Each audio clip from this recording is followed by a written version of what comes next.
Hello, and welcome to Open Stance, the podcast. This is your host, Tracy Height-Smith. This four-part series is a confronting journey into the heart of domestic violence, where our guests share personal stories discussing the emotional and physical abuse towards a partner, former partner, or family member.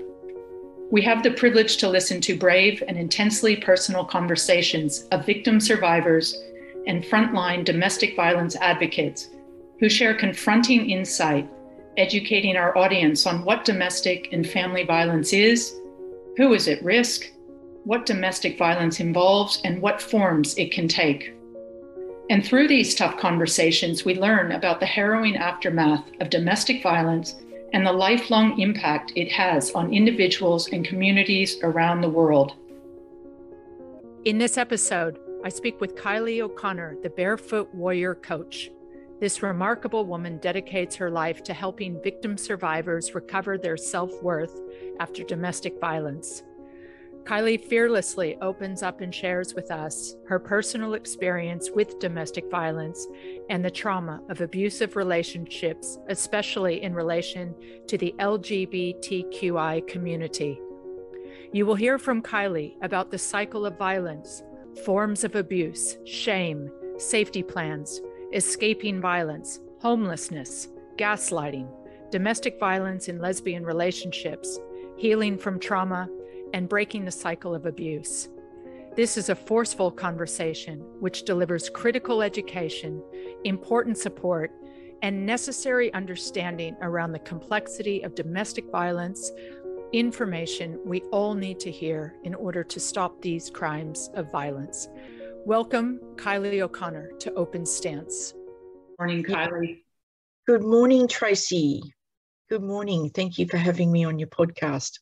It's my pleasure to have you today, Kylie O'Connor. So we've just been talking away before I hit the record button, and I thought, let's go for it. This is all too good. So incredible, your experience and what you're sharing. And this podcast, Open Stance, was created to be an education and support resource for all perspectives of sexual violence and sexual abuse.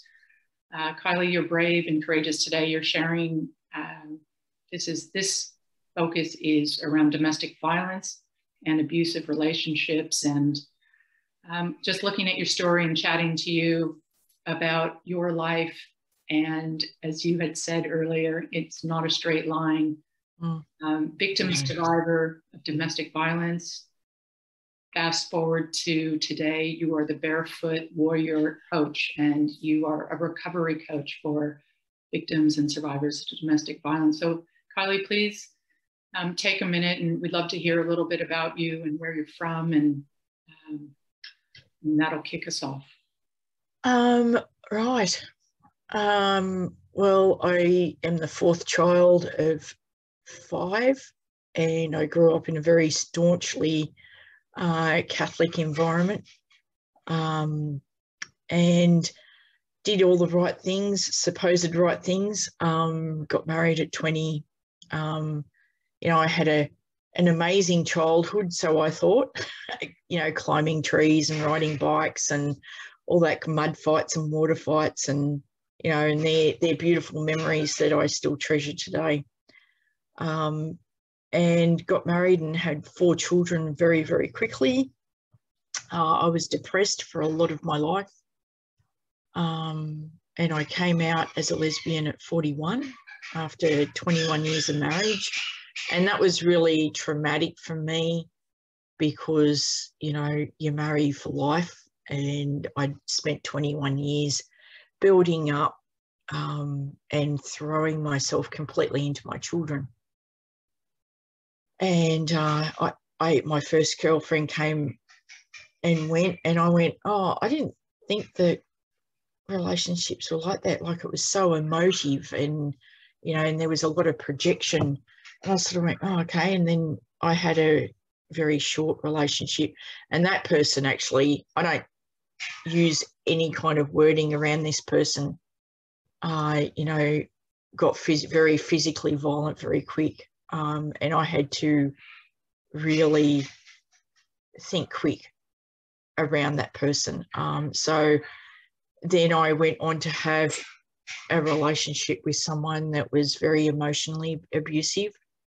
And I didn't work that out until I was crafting with someone, and we were talking, she was talking about her ex-husband, I was talking about that then girlfriend, and I started Googling emotional abuse and went, holy shit, I think it was 24 out of 28 things that I ticked off, and I went, wow. Still didn't think anything about it. Then I got with a woman who was very gentle in her nature, but disregarded, and I went through the same thing again, except her son was the narcissist. So you can see the stories slowly getting more, you know, and I would often think about my own parents' relationship, which was volatile to be gentle, but really was the poster child of domestic violence. Kylie, can I just interrupt there? That was really powerful what you said. You were the poster child for domestic violence. Yeah. Can you just share a little bit more about what you mean by that? My parents had a very verbally abusive relationship. When I did my healing of the effects of domestic violence in children, I realised that my siblings and I had all the hallmarks: bedwetting, lack of confidence, mental illness, eating disorders. All five of us would display one or a couple of those. And I went, oh. And then I looked at my own children and went, fuck. And they displayed those too. I had a bedwetter. I had a child with an eating disorder. And no, they can be separate, but my eldest child divulged to me that my ex-husband had actually hit her when I wasn't around. And that was, and I still deal with the emotions around that, because I burnt myself out for those children in the best way that I could in my trauma from my childhood. And to find out that that person that I had trusted actually physically abused one of my children, I can't explain the rage inside me and the betrayal around that. So the poster child, and, you know, as much as I didn't want to pass on my trauma, I inadvertently did, because I hadn't done any internal work, which, you know, I can only say that I threw myself in to my children and did the best I could with what I had at the time. You know, and, you know, I listened to Gabor Mate and what he talks about trauma and addiction, and the gentle way he talks about that. And I just think, thank God someone's talking about it. You know, the childhood trauma that follows us into adulthood is just horrific. It can be horrific and have devastating, you know, side effects. I was a smoker. I had an eating disorder, a binge eating. When I couldn't handle my emotions, you know, the food would go in. And while anorexics don't eat, binge eaters do eat, but it's the same, trying to do the same thing, trying to control our environment when we don't feel we've got control. And then you struggle with the childhood traumas, which you say lead to your later life. And after my father would often, my mother would challenge him. She was not a doormat, as people perceive victims of domestic violence as doormats. My mother was not a doormat. She would just, you know, say, oh, no, and just challenge him. And he didn't know what to do with that, because he was from an era where the wife does what he says, the husband says. And he would often grab the breakfast table with the tablecloth, gather it all up and throw it down the stairs. And while he may not have hit her physically, that in a form is domestic violence and physical abuse. And then she went on to become like that too in her menopause years. So that's it, actually a very important piece that you just mentioned for our audience in recognizing. One of the things we'll talk about is how you know you're in a domestic violence relationship. Do you even know you're in it? When do you find out or come to a moment of truth that that's happening? But what you're witnessing as a child, Kylie, and experiencing and living is we're looking at, say, emotional abuse, psychological abuse, and maybe not physical abuse, so to speak, but are those behaviors? Physical abuse doesn't necessarily have to be them physically touching you. It can be you're asleep at night and they come in and turn the light on and wake you up. That is a form of physical abuse. And waking you up is just, and I didn't realise that until I was in a safe room and they had a list of all the forms of abuse in domestic violence, and I really need to get my hands on that poster because it's a real eye-opener. And in physical abuse, it had waking you up in the middle of the night when you're in a deep sleep or turning the lights on. That was a form of physical abuse. Which remember any other ones that are forms of physical abuse that might not seem like most people might assume it's just you're getting beaten or punched or thrown down the stairs? Hey, I haven't got a black eye, you know. He didn't physically hit me. In my particular case, I had stated, and this was 2 days before I actually escaped, I went, you know what, give me the keys to my car, I'm done. At this point, my perpetrator had the keys to my car that I had paid off. I was very proud of that car because prior to that, I was a stay-at-home mum and I relied on my husband's wage to keep the house running. And I had come out, I got a house to rent. I paid all the bills by myself, and it was very, there was a form of freedom in that. And I paid off this car, and I was really proud of that. And my perpetrator, I think they intuitively, they're very, very clever and manipulative. And they've had to learn that, from what I can gather, a lot of the time, but not always, it's from their own trauma as a child. So they've learned to be like that out of survival. And he had the keys to my car and he kept them in his pocket. So to me, that's a form of physical abuse too, because they're actually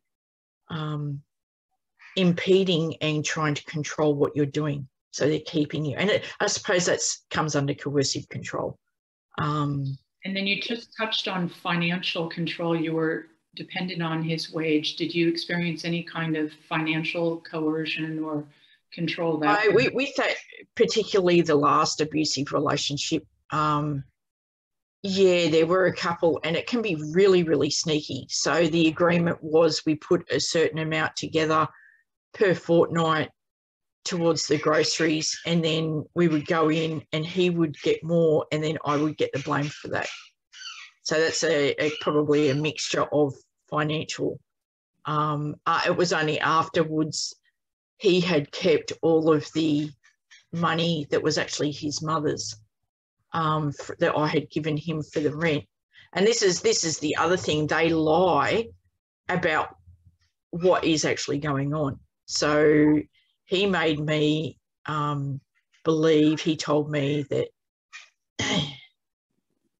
his mother was a chronic gambler and that he was keeping the money for the rent safe. And it wasn't actually true. It was just a way of controlling his mother and me at the same time. And then after I escaped, he actually accused me to all the people that would listen that I had stolen that money when it was actually him. he didn't want me to get a job. I was on New Start at the time. Didn't want me to get a job, and so I didn't. So that's financial control and abuse. The fact that they don't allow you that freedom to actually get a job, because you're gonna, when you get it, have your own money, there's a confidence that comes with that. And he would say, "Oh, you're just going to cheat on me." So how does that translate then, when you said earlier that after you escaped? So that's a powerful word to use. You escaped a relationship, you escaped a marriage, but where does that leave you when you were dependent on his wage? And okay, so with my ex-husband, it was very amicable to start off with. I found a lesbian couple that would, I would pay for their, rent a room from them while I was getting qualified for something and going to school. And that was very amicable. And I only found out 10 years later that he hit one of my children. I'll say my children, because I think the moment he decided to hit that child, it no longer was my eldest child was his. That's how I view it. There's an emotional cutoff there, because I think healthy people don't do that shit to their children. They go, "Hang on, I really felt the need to be physically violent there. I need help." And I think we're in a stage of society where we're informed enough that you can go and get help. And at numerous times in that marriage, he chose not to. So that's how I choose to word that. I'm sure that's not how he chooses to word it. I no longer speak with him. I don't have any connections with him. I did call him out on that behaviour and then blocked him on all social media. And then and this is what abusers do, he then rang that child that he had abused and said, "What have you said to your mother?" So then put all the blame and onus on that child and re-traumatise that child. And Tracy, I'd heard so many stories of children that had gone to their parents and said, "This has happened to me," and that child not being believed by the parent that didn't know, and then that child went on to have a life of addiction, and I didn't want that for my child. So I called my ex-husband out on his bullshit, and I look back and I saw all the signs of that, picking on and singling out that child, and I called him out on it numerous times, and it was just, "No, I didn't do that. I didn't do that." And I believed that gaslighting because, well, I had no job. I had nowhere to go. I was a stay-at-home mum with 4 kids. So, Kylie, how does that abuse in that marriage, how does that set you up for your next relationships? And we're always talking about, well, I'm coming across it a lot in my research and reading, is that when you are in abusive relationships, you've mentioned a childhood where you were already victimized, you're in a marriage, dealing with this again, and then you go on to several relationships that progressively got worse. So you're not getting set up very well for the next relationship. No, and I've been blessed enough to have a sister that looked at my parents and went, "That's not the way to have a relationship." And I think I've always used that as a benchmark. And even my now fiance Julie was looking at that sister and her husband, and it's just so endearing to hear Julie say, "Oh, look at that. He still opens the door for her," and they've been married for 38 years. And I said, "Yeah, he adores the ground she walks on." And I think I've always admired the peace and respect in their relationship, and I've always looked at that. So when I was going through these, I went, there has to be a better way. And in a same-sex relationship, there's got to be a way that I can achieve that too. There's got to be a way. And I think that was deep inside my mantra. There's got to be a way to have a healthy relationship. So when you come to that clarity, this is so important, that moment of truth, that understanding, there's a glimmer of hope and light, right? That you're talking about, that it's got to be better than this. How did you find the strength? How did you grab onto that and go somewhere with it and not just think it, feel it, and then get scared and let it go? How do you move from Look, to be honest, I kept on walking straight through all the red flags that were presented to me because of my lack of self-esteem and my own trauma. So it was, sorry, go on. Well, I just lost you for a moment. What red flags were you saying? Like all the red flags, they don't respect you in those early, you've got to work out what you want in a relationship and what you figure. It's a very personal thing. So respect was always a big thing for me. But you've also got to look for the signs of, I reckon one of the first things a perpetrator does is they will start working on separating you from either your children or your family and your friends. It's the first thing they do. Because with those family and friends, you've got emotional power that they can't control. So it's one of the first things they start working on, and they cut you off. That's what they do, move in, and they want you to move in with them really quickly. And that's another. And there's also a mask. I call it the Jekyll and Hyde, because that's exactly what it is. And I actually witnessed it coming out of the counsellors the other day. There was an old bloke, I was at the counter, and this is classic. And I went, fucking hell, he got me again. And it shakes it because they're nice. And we, as a society, we go, oh, he's a really nice bloke. You have a giggle about something funny he said. And I went downstairs and there he is with and this was an older couple, I would say late 70s. And he's there ripping into her and he's real nasty. And I went, fucking hell, asshole bastard. And then he stormed off. He said, I'm not fucking driving you home. And they've just been to the counsellor. And I walked up to her and I said, are you okay? And she shrugged and she said, oh, you know what they're like. And I giggled, but I felt so heartbroken for her. And I said, oh, that's why I'm a lesbian. But it's not true. I was just being funny at the time. But really, lesbians are chronic for emotional abuse. That's been my experience. Why, Kylie? As we connect, we connect very, very quickly on an emotional level. And I think if you don't establish healthy communication, that gets out of control. And like I said to you before, like my story is, I didn't deal with any of these relationships. I think my first girlfriend, I journaled for 6 months. I got all my anger and all that out. But I never actually sat down and thought, what is it that I want from a relationship? No one actually sat me down and said, what is a healthy relationship to you? What does that actually look like?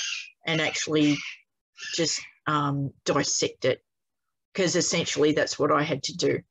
I wrote a list, and that's something that sister I was talking about taught me when I was 18, to write a list. But every list that I had written was not comprehensive enough into the type of relationship that I wanted.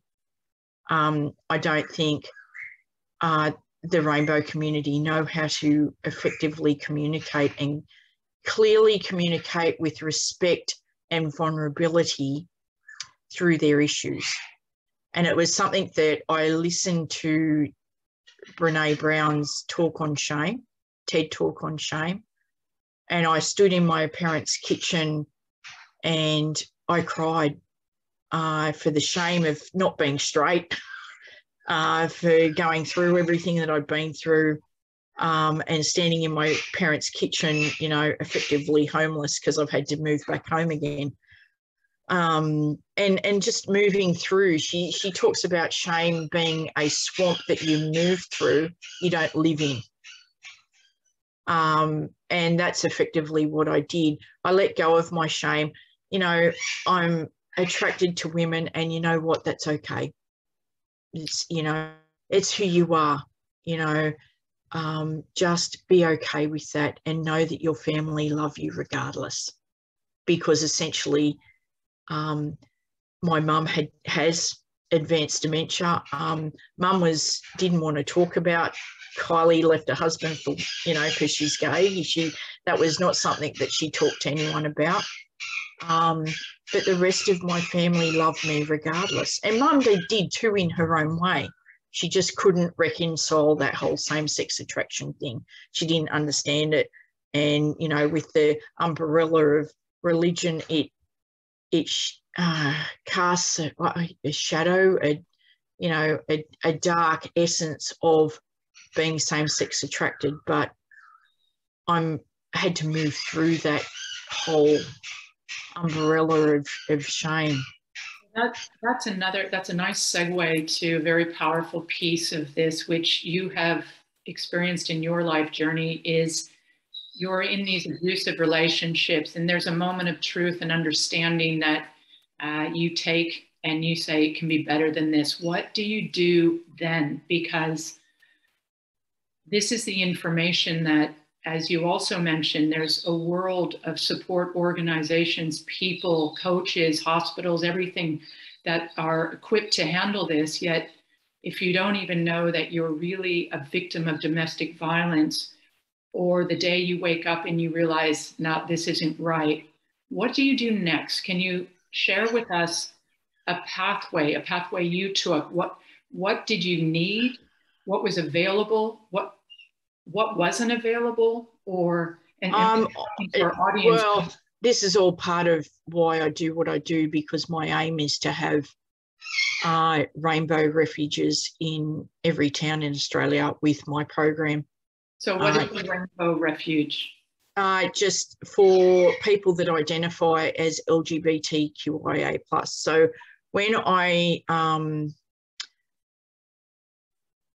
I escaped, he took off in my car, and I was in Long Jetty in Central Coast, and I took off like a bat out of hell with the clothes on my back. It was the one opportunity. He had followed me to the toilet. He watched me change my tampon. He followed my every move. He would block the door. Did he have access to your phone? Thank you for mentioning that.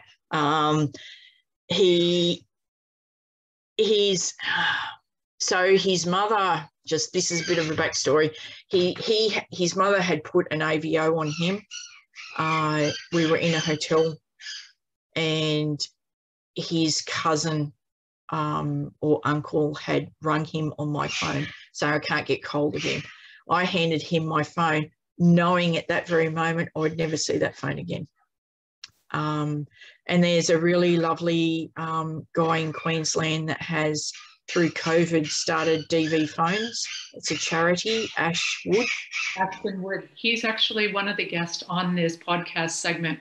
Yeah, lovely bloke. I've had him on my podcast too. And like, they're the kind of programs I could have easily, instead of going to Vodafone, you know, when I get, you know, on my feet, the CEO of Vodafone's going to hear about how you're treating me. You know, I'm in a domestic violence situation. I'm homeless, and you've got no scope to want to help me. And yet I've been a loyal customer of yours for 13 years. So had I known about someone like Ash, I could have gone, hey, can you send me a phone? You know, so I had to have a shitty ass phone. I ended up, I thought, I'm not scared to take on a telco. I just, you know, I'll ring the ombudsman because you're just being an asshole. And I ended up getting a new phone. So I sorted that shit out. I get real stubborn. And I call it the mad Irish woman deep inside me, you know, and I just go, I'm not going to tolerate this shit anymore. And I think when I escaped, even though I was traumatized, I did go to Centrelink, for even a crisis payment, which I wasn't eligible for. And I went, what? Like, I've got nothing, and I wasn't eligible for anything. I went to the police, and the police were just, I know they get a bad rap, but the police I did deal with were just amazing. They obviously saw the signs. They rang him saying, Kylie doesn't want to be with you anymore. Can you give the car back? So once they know what you want, they weaponize that against you. That's what they do, and they get away with it very, very effectively.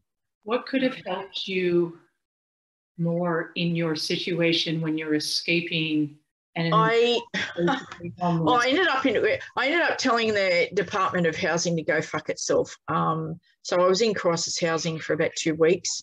I had to get we ended up going back to the hotel room. The police took me. I got all my belongings, which were in baskets and whatnot. And I had to trudge those up a really steep hill every 3 days to prove that I was still homeless. Like, it was an ordeal. Because it was Christmas, and I had no children, there was no room in a refuge. Do you feel you were discriminated against, or just put lower on the totem pole, or is it the same? It was just lower on the totem pole, and it was at that moment I thought, when I get the funding or the money, I'm going to change this, because when a trans woman comes out of the closet to her, say she's married, very, very, like, the statistics are outrageous. And most trans women will get abused by their wife. And effectively they just want to, do what they have to do to live. And a lot of them end up suicidal or homeless. In my case, I was homeless too. I haven't met many gay guys, but I know that there's been in Queensland that has been through it himself. He's a police officer. He has an awareness, rainbow awareness group. I want a refuge so that if there's a rainbow community identified person out there that is going through that, they can go to a police station and they can ring, and like you are setting up a network, hey, there's a Barefoot house here, I'll ring them, and they can get into a refuge. And there's now here in Wollongong, the Trauma Centre. Would love that to be on a rainbow, in a rainbow setting. And the reason why that's needed is because straight women are traumatized by seeing men, and when a trans woman is transitioning, she still has those male features that she hates, but it's a fact of transition. And I don't mean prejudice or hate in saying that. It's just that as a straight woman, that's what they get traumatized. They get triggered by seeing that, and they need that safe space to heal, and so does a trans woman. And that's, it's so needed. And yet my own community don't really want to talk about it. They don't want to talk about the rates of domestic violence in the community. I'm not sure what the deal is. I think I was born talking, so that's not an issue for me. I just created a Facebook group where I talk about it. Here's what you went through. The smear campaign is something that I talked about on Monday, where you leave and they start smearing like you're in a political election, and they just smear your name to whoever will listen. They will ring your ex-girlfriends. They'll do whatever. And we get very, but that's not the truth. And as I was trying to tell the group, that stand strong in what you went through and know that that's the truth, and go no contact, because that's the only way to emotionally survive. That they're going to say whatever they're going to say, and you just need to move forward in your own healing. and that's actually cutting yourself off from that. I think they call it a trauma bond, where you constantly think about the ex, and it's the after effects of coercive control as well. And I just, after I left, I went through all of that shit for a reason, so that when people come to me in the future, I knew it. I was sitting in the backpackers, and I had quite a spiritual experience, and like I had nothing, and nobody knew who I was, and I had a vision of faceless, genderless people walking towards me, needing my help. And it was like, this is what you're meant to do. And I sat down and drew a vision of refuge and, you know, all of that kind of thing.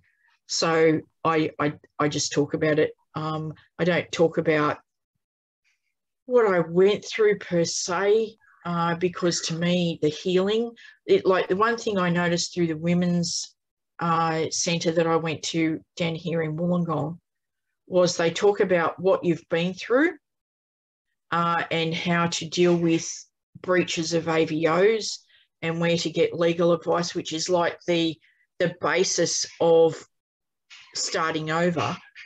But there's no program in those women's centres to break the cycle. And if you don't want to go through domestic violence ever again, you've got to go through why you do what you do, why you make the decisions you do. Like, respect is a core value of mine. Why was I attracting people that disrespected me?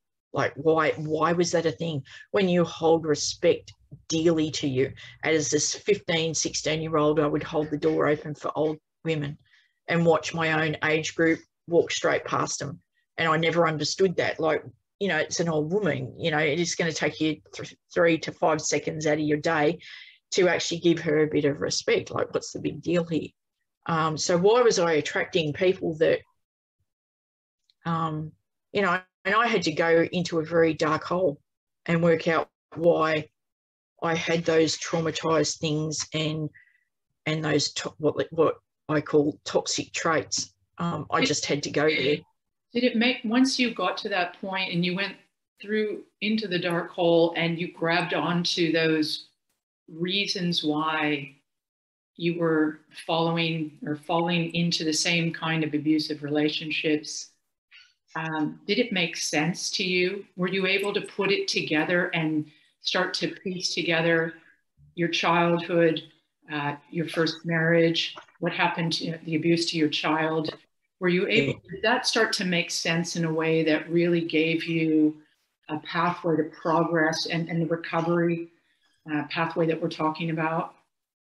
A lot of it did make sense, even how my mum, I perceived my mum to treat me. And it did. I sat there and I went through my relationships with the counsellor and my mother's, what had happened in my mother's family. Not necessarily dad's side, because I had a bit of resentment built up towards mum, so I knew that there had to be work there, because I know that mum did a very good job and she did the best she could with what she had. And when I went into the trauma of what happened in her family, I went, oh, shit, mum did a really good job, you know. As a coach, when you're working with victim survivors, this piece of the complexity of afterlife, the life after trauma of an abusive domestic violence situation, what are we looking at? Let's just share a little bit about those most critical steps, and just to start moving in a positive direction, or just to survive on a day-to-day basis. If you're homeless, if you don't have a job, if you have no skills, if you know, you're just literally starting over, as you've mentioned.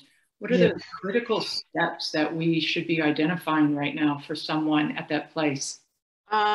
Safety, physical safety is an absolute must. You can't work on, my perception in my own journey So, and I'll only use that as a reflective benchmark. If you're not physically safe, you will find it very, very hard to work on your emotional well-being. It's not impossible, but so finding which is like really hard. I went through what I went through pre-COVID, and it was very, very hard to find accommodation then. So finding accommodation now as a homeless person would be like gobsmackingly, frustratingly impossible. Which is a reason, is it a reason a lot of people don't leave? They just don't have a place to go? Well, yeah, that could very well be, very much, you don't have a job, so you stay. Like, at least I've got food in my belly. I can be the sponge for, what they are doing to me. And financial stress is a very good reason to stay, and if someone is going through that, you're doing it for survival, and a lot of people after they leave feel guilty for not leaving earlier. But it's like, you're in survival. Be gentle with yourself, and there are organisations out there, the victim services psychologist VANS, which is like, I went to VANS and Relationships Australia. Like, you don't even need money to go to those 3 organisations. Relationships Australia in the beginning charged me $5 a session, and VANS was free, which is violence, abuse, neglect service, I think. And how important is that? It has to be free. If it's a paid service, most people are not paying for those services in good situations, never mind in crisis mode. Is that right?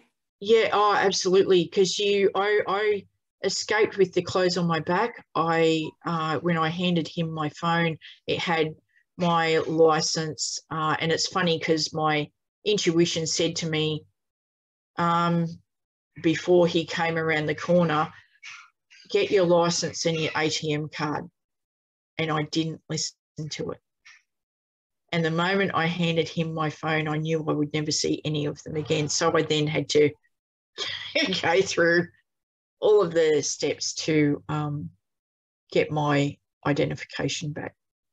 So, it's one horrific step after the other, and you have to jump through these hoops in order to get yourself back on track.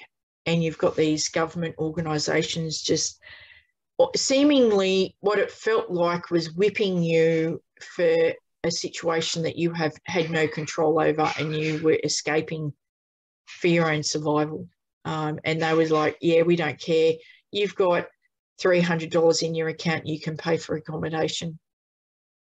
And it was just like, when I get out of this, I'm going to open a refuge so that people can heal. It's like having those care and cluster trauma centres are so vital, because it gives someone that safety that I'm talking about. And once you're physically safe and you've got a roof over your head, you can then set about healing. But if you're not safe, everything else is trivial compared to it. And before you started recording, I was saying, like, the first 6 to 9 months after you escape domestic violence are the most dangerous. So if you're homeless and you've got that statistic and they know where you are and they're stalking you. Kylie, that's so important. Just the first 6 to 9 months after you escape is the most dangerous. Why is it the most dangerous? So you've escaped and you are saying no more to this cycle of violence. And the cycle of violence has a life of its own. It's like its own ecosystem, where they will pull you in with the, I'm sorry, I love you. And I watched my father do that. I'm sorry, I won't do it again, only to do it again. And then the gaslighting and, all of the whatever they feel like abusing you with in whatever form. And then it just keeps in that cycle. So when you escape, you're saying no more, I'm breaking that cycle. And they get desperate, and they will do anything and say anything to make you suffer. And, you know, I've read many social media posts about how perpetrators use the court system. That's one of the ways they continue to do it, because they're allowed to, they'll do whatever they can get away with. And there's tragic stories you hear of women that have been killed in those 6 to 9 months. So it's giving me chills. So this is the education piece that people outside of a domestic violence situation, outside of the victim themselves, they need, and we need to know this, we need to hear it, and we need to understand it, so that if somebody discloses that they are a domestic violence victim, if they have just escaped, our society doesn't think, great, they're out of it, all good, we go on with life. The 6 to 9 months following that removal in your situation is so dangerous and can be so threatening that's where we need our resources, our support. We need people to come in like an army, correct? And well, in my situation, I escaped in just before Christmas. The first court appearance was the 10th of January or something, and then the 31st. He would not divulge the location of my car. And the cops just went, go to that location. If it's not there, we will. And the cops use the system for my benefit, and I am eternally grateful for that. They just reported it as stolen so I could claim the insurance, which I now drive the car I bought with that insurance money. The insurance company was amazing, just amazing. So there are organisations out there that do know, and they will support you. There was nothing. And I struggled to find my feet, but I was fucking determined to find my feet. I had my 83-year-old father, Dad was 83 at the time, looking after Mum full time. And he's going, I don't care, just come home. And he's looking after Mum for 14 hours a day. But I also, being that's that stubborn Irish woman coming out in me, was determined to make my perpetrator accountable for their behaviour in a way that I could, which was getting that ADVO and an assault charge, because I said I'd had enough. And he launched himself at me, pinning me to the lounge, knocking my head on the wall and choking me with my T-shirt. And I just went, holy fuck, I've got to get out of here. He's going to kill me if I don't leave. And that's one thing. I was trivialising my own experience on a Lifeline call. This is about 2 weeks later. And the guy on the other end of the call said, Kylie, let me tell you something about that whole choking thing. While he might not have left bruises, and eventually he got away with the assault charge because there were no bruises. And that's how clever they can be. Like, you could be working with someone who's going through this, and they will give you, I had my trauma counsellor say to me, she said, I do not believe survivors or victims of domestic violence are, placid in their experience. She said, there are subtle lines of resistance. So she said, when you stood up to him and said, don't underestimate me, which I did. I said, you might think that I'm, placid. I said, you're severely underestimating me. Do not underestimate me, because you won't know what hit you. you know, I'm not that placid woman. I'm a really feisty Irish woman deep inside, and I won't tolerate this if I'm pushed to a certain point, which I didn't. But I did on another level, which there was a deep shame about. You know, I had, even now I get really yucky, but I'm going to say it because I think it really needs to be said. So we're in a hotel room, and this is about 2 hours before I escaped. And he said, oh, we're going here today, threw a shirt at me and said, go and iron my shirt. And I tried to find an ironing board and I couldn't find it. So he threw a towel at me and said, well, get on your knees and do some women's work. And even now I go, I can't believe that actually happened to me. I was on my knees ironing his shirt, and I was looking up and he was scrolling through Facebook. And I went, I'm out of here. There was a real moment of clarity. I went, I'm done. I'm out. Forget it. And this is like 2 days after the choking incident. So, and getting back to that phone call, the guy said to me, let me tell you about that. He said, had you stayed, you'd be dead now, because the next step is murder. He said that's what they do. So there's no bruising. And when we had a court date in February where the assault happened, so I had to borrow money. I had to rent a car. I had to rent a hotel room to go up. They were a no-show. So the assault charge got put in and a warrant went out for their arrest, and the ADVO got put in place. Now, because the perpetrator has rights, he contested that whole thing, and we had to go back to court after that as well. Because people said to me, I said, look, I'm just not going to bother. And they said, no, you've got to go up there and make sure this gets put in place, because if you don't, everything will just, it won't get set in place. If you're a no-show, they'll go, oh, well, it's not a big deal, and it won't get put in place. So I showed up, and I was terrified.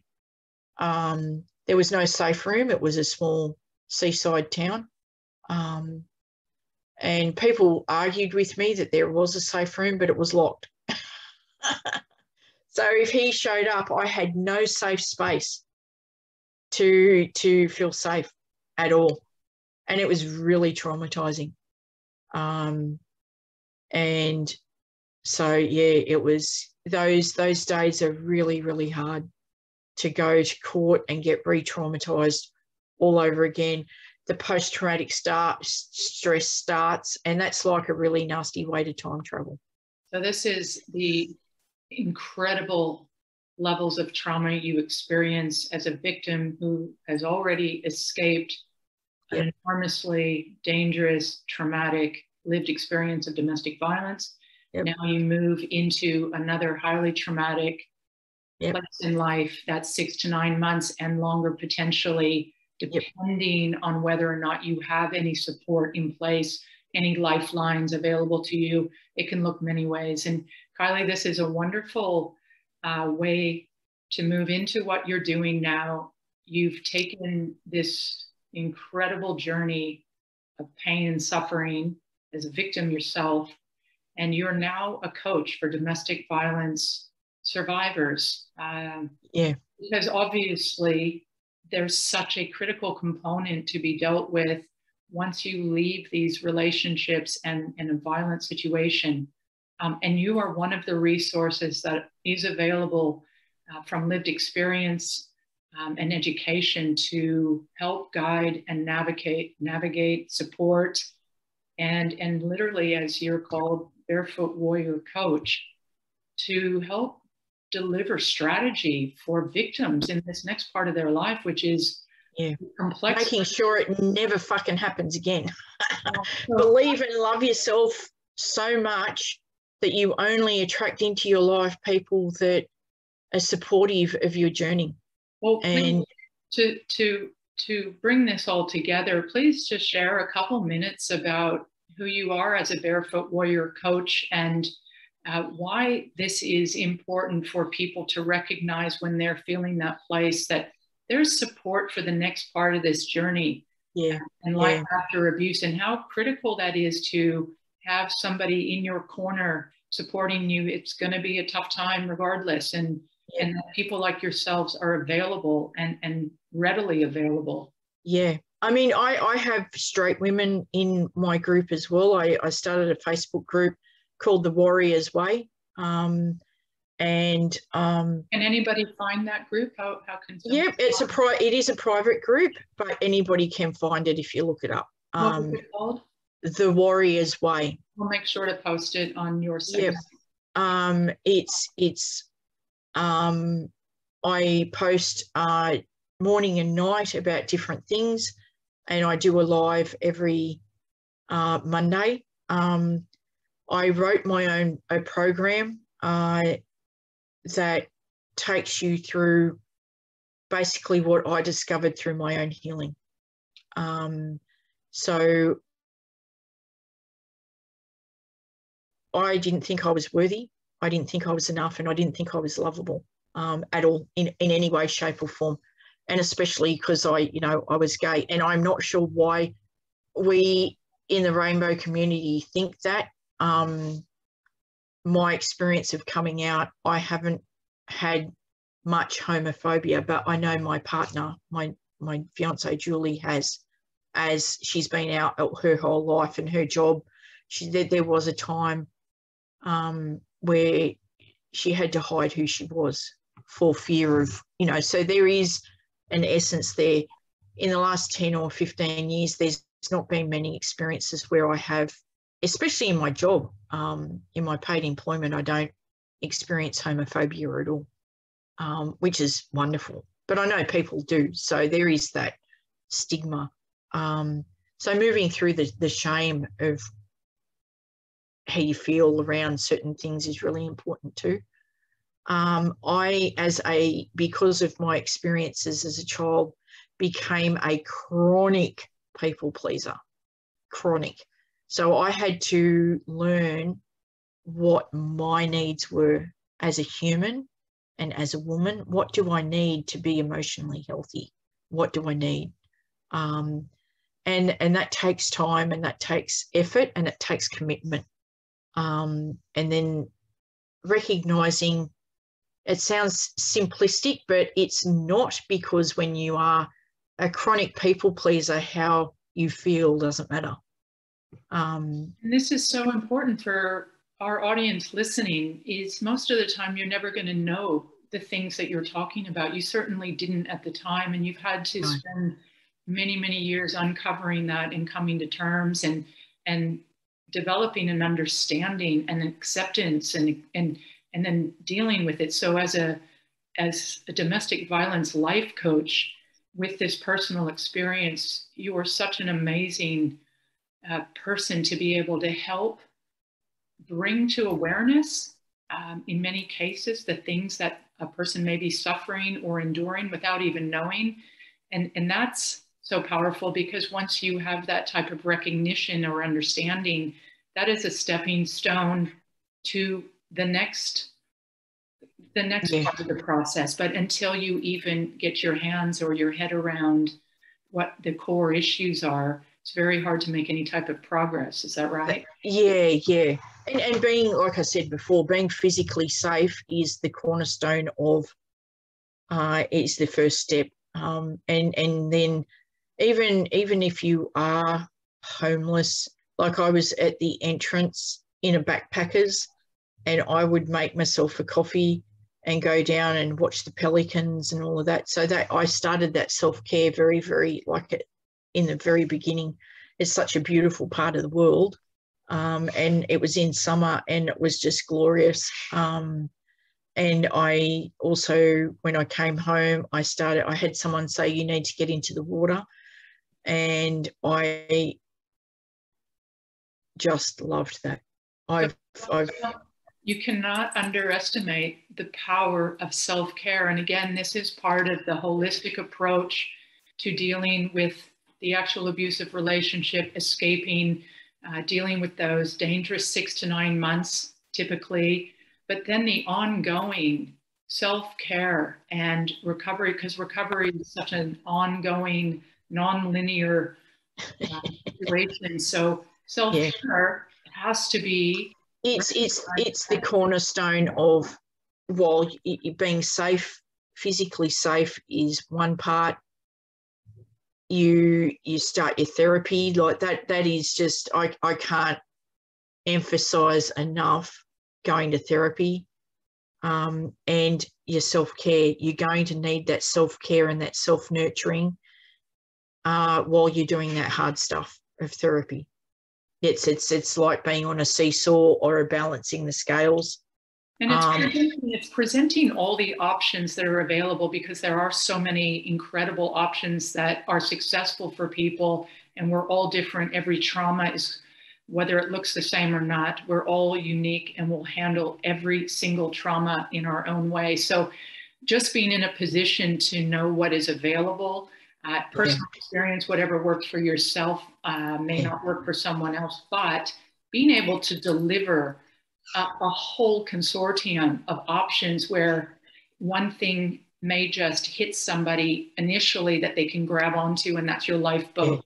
And then that leads to something else, or just understanding what different types of resources in terms of self-care are available.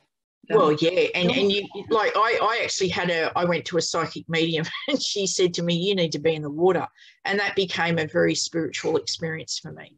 And that was my sacred time of, I'd go before it hit. You know, we both know what the Australian summers are like. And I've had a melanoma, so I would go down there at 7, 8 o'clock in the morning before the sun was too hot. And I would do my self-care, you know, and it just became the cornerstone of, and I did that all the way through COVID too, because it was just, you know, that was one thing I could do. And it sounds like you've created a habit, which is going to, it's so important for all of us to recognize some of these things. They're just really good habits. They're not the bad habits and the detrimental mechanisms that we use to deal with difficult situations or trauma in this situation, but creating good habits, knowing what those are, what's available, and then just slowly, step by step, day by day, and making them routine. Sorry, go on. No, that's sorry. I just, sometimes it seems so overwhelming when we're in certain situations that it's too big for us. But when you really scale it back and you go into the water one day, and then you go in the second day, take it day by day, small steps. Small steps is what I'm a big believer in. And that's what can create and does create these ongoing, sustainable, good habits that are so important for healing and recovery. Yeah, definitely. I remember reading a book called The Compound Effect, which is a bit like Atomic Habits, but it's a little bit different as well. And he talks about doing those little things every day. Yeah. And self-care, because I'd spent 50 years of my life completely neglecting myself, I had to be very severe in how I did my self-care. I've talked with clients that have colouring in books. Adult colouring in books is just like the bomb. That's what they love to do. So that's what they do.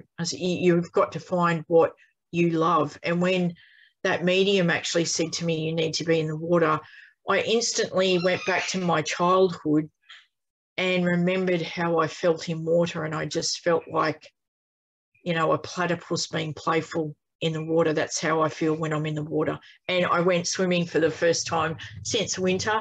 I haven't quite got through to the iceberg stage of swimming in winter yet, but and I was the same. Like, I'm 53 and I was playfully playing in the waves. It's like, it was the best thing, you know. Kylie, I'm just going to say that is the most positive thing. And again, as an education and support platform here, hearing you speak, knowing what you've been through, what you've endured, what you've come through, where you are today, and to listen to you just speak right then fills me, and I'm sure a lot of people listening, with incredible hope. And if not, it's it's you speaking. There's a real human here that's been through such tough times. And we have come through, and it just shines light on the fact that this is possible, and it's going to take a lot of work, and it's hard, and it's dangerous. But we have the support systems that are out there, and we're going to continue to make them more available.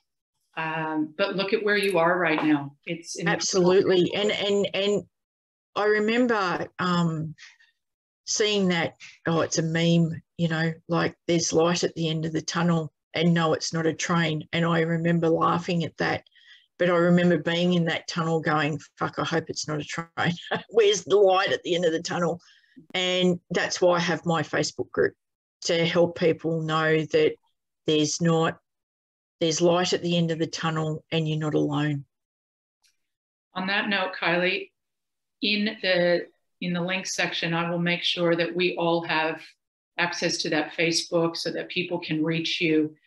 I will make sure that all of your information and contact details that you're able to share for those listening that would like to reach out to you are made available.